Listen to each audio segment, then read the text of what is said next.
जैसे एक जमींदारी पहले चलती थी तो बड़ा अत्याचार करते थे गरीबों के ऊपर जमींदार लोग। तो एक गरीब केवट था, तो उसने कुछ रुपए अपनी बेटी के ब्याह के लिए लिए थे। तो साल 2 साल में मेहनत करके पैसा एकत्रित किया और जमींदार को दे दिया जाके। अपनी खेती से कमा के जमींदार ने वो रुपया लिया और फाइल से नाम नहीं काटा, कर्जा का जो हिसाब था वो काटा नहीं। 2-4 महीने बाद उसके आदमी गए और कहा जमींदार साहब ने बुलाया है। तो जमींदार ने कहा कर्जा दीजिए। तो उनका साहब हम तो दे गए थे आपको। अरे बोले व्यर्थ की बात करते हो, हमारी कॉपी में वैसे लिखा अभी कटा नहीं। बोले आप अब ना काटो तो आपकी बात वैसे तो हम दे गए थे। अब वो जमींदार अपने हठ में तो जमींदार ने रिपोर्ट कर दी और वो मुकदमा पहुंचा। जमींदार ने रजिस्टर पेश किया पूरा जुर्म।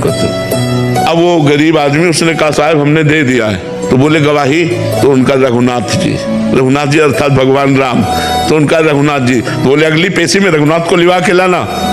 उसने कहा ठीक। एकांत में गया और रोया कि हम गरीब आदमी हैं, हमारे परिवार का पोषण उसी खेती से होता है। प्रभु यदि आपने गवाही न दी तो हमारा तो सब बर्बाद हो जाएगा, हमारी बात झूठी हो जाएगी। आप कहाँ नहीं हो?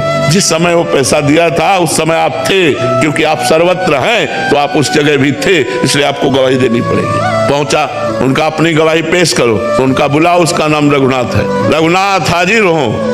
लाठी टेकते हुए आए और जमींदार से कहा 100 का नोट वो, 200 का नोट वो, इतने सोने के सिक्का उस जगह तुम्हारे रखे, वो इसी के तो दिए हुए हैं, हमने देखा। उसको होश उड़ गए। उसके होश उड़ गए कि ये तो बिल्कुल।